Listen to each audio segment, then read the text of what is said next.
Good morning class. हम कर रहे थे साइंस का चैप्टर नंबर 13 जिसका नाम था नेचुरल डिजास्टर्स। तो बच्चे हमने अर्थक्वेक के बारे में पढ़ लिया था, फ्लड साइक्लोन के बारे में पढ़ लिया था। आज हम करेंगे ड्रॉट कि ड्रॉट क्या होता है। कहता a drought is a period of very hot and dry weather resulting in lack of rainfall in a particular region for a long period of time. कहता ड्रॉट क्या होता है, एक ऐसा समय कब का जब बहुत ज्यादा गर्मी होती है और ठीक है सब सूखा पड़ चुका होता है, ठीक है बारिश नहीं होती किसी पर्टिकुलर रीजन में ज्यादा टाइम के लिए। जब बारिश नहीं होती तो हम क्या बोलते हैं, भाई ड्रॉट आ गया, मतलब सूखा पड़ गया। जैसे आप पिक्चर देख रहे होंगे, जब बारिश वगैरह नहीं होती तो जमीन हमारी ऐसी हो जाती है, ठीक है। Land and water bodies dry up, जमीन और पानी वाली जितनी भी जगहें होती हैं जैसे रिवर्स वगैरह, नदियां, ये सब क्या हो जाता है, झीलें सूख जाती हैं। क्रॉप्स डैमेज, फसलें खराब हो जाती हैं। And human beings and animal die due to lack of water, और ह्यूमन बींग्स जो होते हैं, इंसान जानवर सब मरना शुरू हो जाते हैं पानी की कमी के कारण। अफेक्ट्स ऑफ ड्रॉट, अब ड्रॉट के इफेक्ट क्या है। कहता है this is there is storage of grains fruits and vegetable, क्या हो जाता है, शॉर्टेज हो जाती है, शॉर्टेज ऑफ ग्रेन्स। कहता है अनाज वगैरह, फल फूलों की, वेजिटेबल सब्जियों की क्या हो जाती है, शॉर्टेज हो जाती है, मतलब कमी हो जाती है। Land become barren and soil erosion increase, जमीनें बंजर हो जाती हैं और सॉइल इरोड होना शुरू हो जाती है।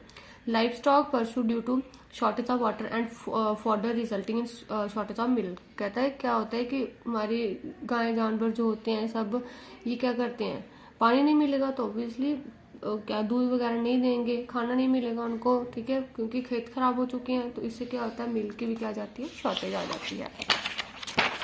देन नेक्स्ट आता है प्रिवेंटिव मेजर्स, कि हम क्या कर सकते हैं, ठीक है, जब ड्रॉट आता है। कहता है plant a large number of trees to increase rainfall and reduce the chances of drought. कहता है ज्यादा से ज्यादा ट्रीज लगाने चाहिए, जिससे क्या हो, ज्यादा से ज्यादा बारिश होगी और ड्रॉट क्या होगा, सूखा कम पड़ेगा। Rain water harvesting can be done to store water. कहता है रेन वाटर हार्वेस्ट करना चाहिए, मतलब जो बारिश का पानी होता है उसे स्टोर करके रखना चाहिए। This can be use during drought, ताकि जब सूखा पड़े तो हम उसके दौरान उस पानी को क्या कर सकें, यूज कर सकें। देन आता है वॉल्केनो, की वॉल्केनो क्या होती है। कहता है volcano is an opening in the earth crust through which hot gases and molten rocks come out of the earth. कहते हैं वॉल्केनो क्या होती है, अर्थ की क्रस्ट जो होती है, ऊपर वाली लेयर जो होती है वो ओपन हो जाती है, ठीक है, जिसमें से क्या निकलती है, हॉट गैसेस, बहुत ज्यादा गर्म गैसेस निकलती हैं, और मोल्टन पिघला हुआ क्या निकलती हैं, रॉक्स निकलते हैं। द मोल्टन रॉक और मिनरल्स, वही पिघली हुई रॉक या फिर जिनको मिनरल बोलते हैं, उनको हम क्या बोला जाता है, इसको मगमा बोलते हैं। Expelled during such an eruption accumulate in the form of cone shaped mountain around the opening. कहता है ये कोन बना देती हैं, जैसे आपको पता होगा आइसक्रीम का कोन वैसा बना देती हैं, और ऊपर से कोन के मुंह से क्या निकलता है, मगमा निकलता है, मतलब मोल्टन पिघली हुई रॉक्स और मिनरल्स, ठीक है। Volcano are formed when magma escapes out of the earth through cracks and erupt in the form of lava, ashes and hot gases। कहता है वॉल्केनो कैसे बनती है, जब मगमा क्या होता है, अर्थ की क्रैक, जब अर्थ क्रैक होती है ना, उसमें से जब क्या होता है, मगमा जो है वो बाहर को निकलता है, किस फॉर्म में, लावा की फॉर्म में। एशेज, मतलब ऐश क्या होती है आपकी, मतलब ऐश जो होती है ना, वो जैसे कोई चीज जल जाती है तो पीछे क्या बच जाती है, वो राख जो होती है, ठीक है। हॉट गैसेस, गर्म क्या बोलते हैं, गैसेस जो है वो छोड़ता है फिर अपने से क्या, वॉल्केनो, ठीक है। Volcano can be classified into 3 type based on the nature. कहता है वॉल्केनो 3 टाइप की होती है, नेचर पे डिपेंड करता है उनके। सबसे पहले होती है एक्टिव वॉल्केनो, दूसरी डोर्मेंट, तीसरी एक्सटिंक्ट। अब एक्टिव वॉल्केनो कौन सी होती है, कहते हैं the volcano that erupt regularly as known as active volcano. Mount Vesuvius and Mount Fuji are active volcano. कहता है एक्टिव वॉल्केनो कौन सी है, वो आए दिन रोजाना क्या होती रहती हैं, मतलब वॉल्केनो जो निकलती रहती हैं, इरप्ट होती रहती हैं, उन्हें हम क्या बोल देंगे, भाई ये क्या है, एक्टिव वॉल्केनो। ये 2 वॉल्केनो एक्टिव वॉल्केनो के नाम दिए गए हैं, ठीक है।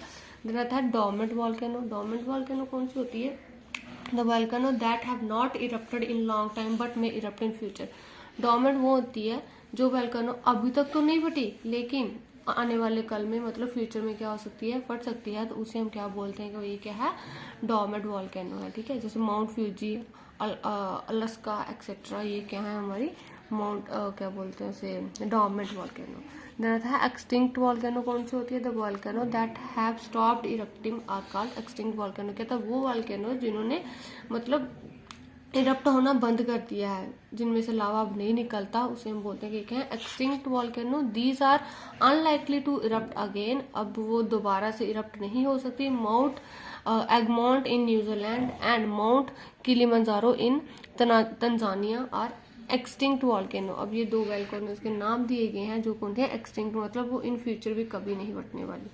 देन आता है इफेक्ट ऑफ वॉल्केनो, कि वॉल्केनो का इफेक्ट क्या होता है। कहता है poisonous gases and dust release from volcanic eruption can cause severe respiratory problems.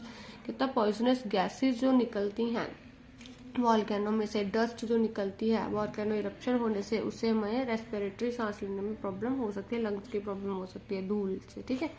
Volcano eruption have been known to knock down entire forest. अब वॉल्केनो इरप्शन से क्या होता है, जंगल जो है वो खराब हो जाते हैं। And erupting volcano can trigger tsunami, earthquake extra. अब वॉल्केनो के कारण ही क्या आ सकते हैं, सुनामीज आ सकती हैं, अर्थक्वेक, भूकंप वगैरह ये सब आ सकती है। तो बच्चे आज के लिए इतना ही, कल हम आगे नेक्स्ट करेंगे हमारा इसी चैप्टर का आगे कंटिन्यू कि सुनामी क्या होती है। Thank you.